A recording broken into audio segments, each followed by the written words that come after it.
saya Diana Dianti dan ada teman atau rekan kelompok saya yang bernama Nur Sauda, Aulia Lauza Iswatun Hasanah, dan Khairunisa Salsabila. Understanding by Design adalah kerangka kerja yang dirancang untuk mengembangkan kurikulum dan pengajaran berdasarkan tujuan pembelajaran yang spesifik dan hasil yang diharapkan. Ungkapan ini diungkapkan oleh Wiggins dan Knighty. UPD memiliki prinsip desain pembelajaran mundur yang berbeda dengan desain pembelajaran lainnya. Menurut Asriyah, pendekatan Understanding by Design dimulai dengan menetapkan tujuan pembelajaran, membuat penilaian pembelajaran, dan merencanakan pembelajaran. Menurut Wiggins dan Knighty, Understanding by Design diimplementasikan dalam pembelajaran menggunakan metode backward design atau yang lebih dikenal dengan alur mundur. Berbeda dari urutan pembelajaran sebelumnya, alur mundur dalam UPD terdiri dari 3 tahapan yang disesuaikan dengan template UPD yang dibuat oleh Wiggins dan Knighty, yaitu 1.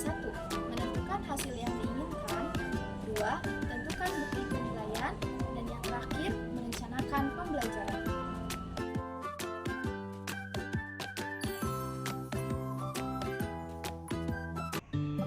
Kelompok kami akan membahas tentang tahap kedua, yaitu tentukan bukti penilaian.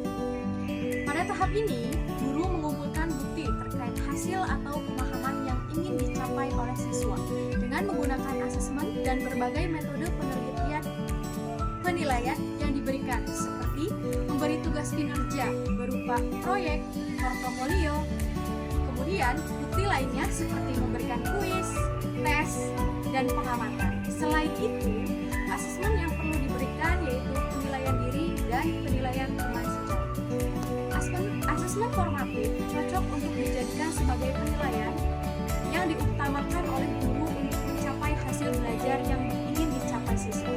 Karena asesmen ini mengutamakan penilaian dalam proses pembelajaran yang mencakup 3 komponen, yaitu feedback, kemudian ada penilaian sejawat, dan penilaian diri sendiri.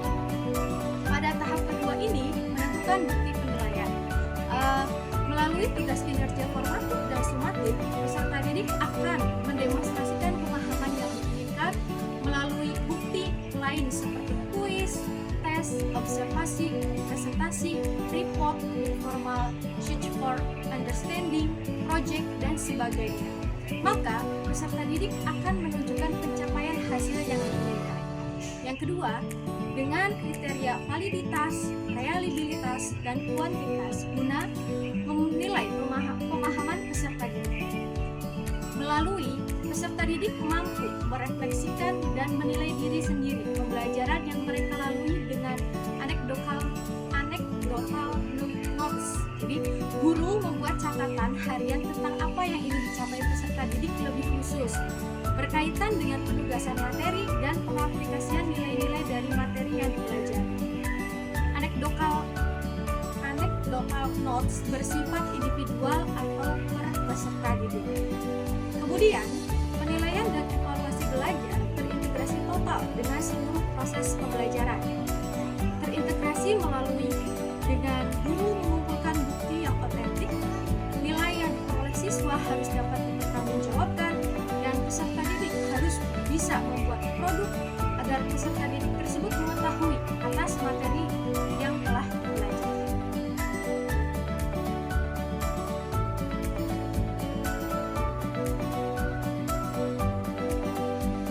Pesan berikutnya yaitu implementasi kerangka kerja UPD dalam kurikulum pendidikan di Indonesia memiliki potensi untuk membawa perubahan positif dalam sistem pembelajaran dengan fokus pada hasil akhir pembelajaran dan pengalaman belajar yang dirancang dengan baik.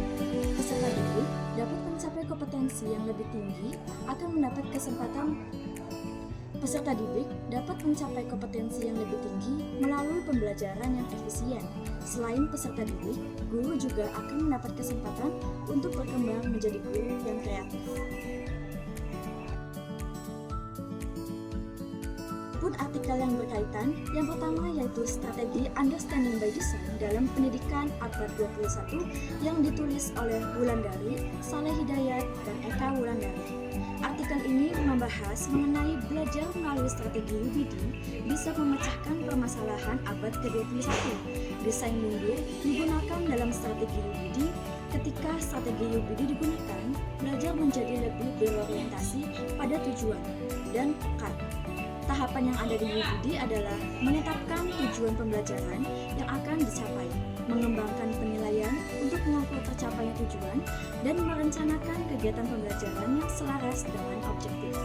UBD juga membantu guru dalam ini menerapkan pembelajaran yang ditingkatkan teknologi yang membekali siswa dengan keterampilan abad 21.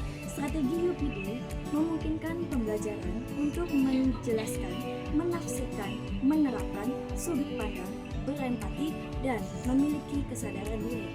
Guru memegang peran penting di UBD. Itu tanggung jawab guru adalah menciptakan pembelajaran kegiatan yang bertujuan untuk memperoleh hasil dan tujuan, dan untuk mengimplementasikan desain dan mengarahkan kegiatan pembelajaran yang akan dilakukan. Guru harus kreatif, imajinatif, dan mampu menjadikan pembelajaran lebih berguna untuk mencapai tujuan.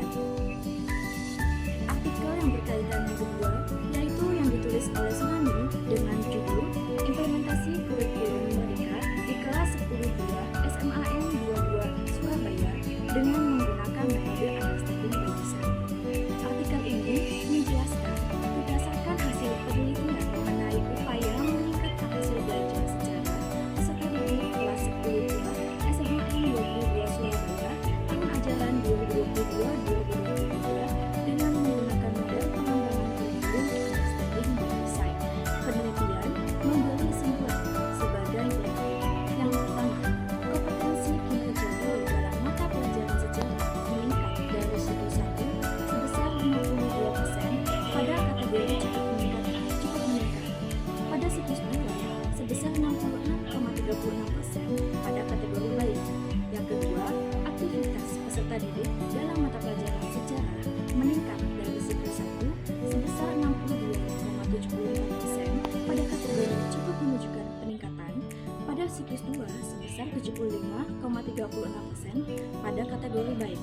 Dan poin yang ketiga yaitu hasil belajar peserta didik pada mata pelajaran sejarah meningkat pada siklus 1 menjadi sebesar 62,74% pada kategori cukup menunjukkan peningkatan, pada siklus 2 sebesar 75,36% pada kategori baik. Uraian di atas membuktikan bahwa hipotesis tindakan dalam penelitian ini yaitu kompetensi kinerja guru, aktivitas peserta didik, dan hasil belajar peserta didik dalam upaya meningkatkan hasil belajar sejarah peserta didik kelas 10-2 SMAN 22 Surabaya tahun ajaran 2023 dengan menggunakan model pengembangan kurikulum Understanding by Design dapat meningkatkan hasil belajar.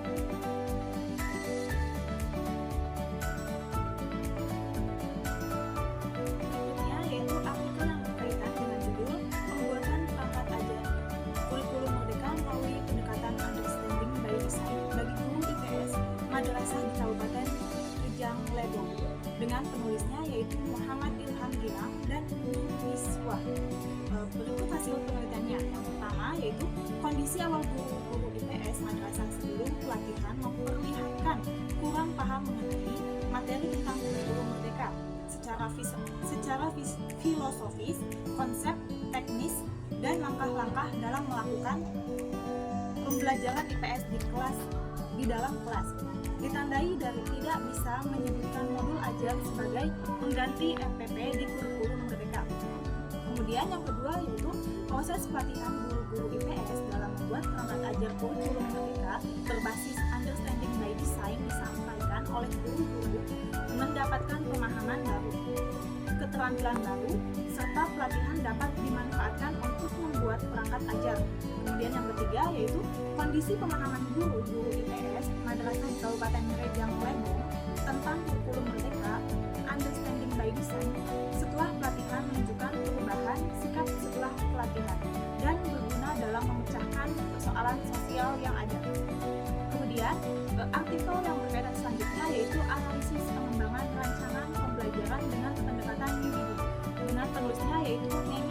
Indrawati, Milianti Urairina Septiani, dan Titik.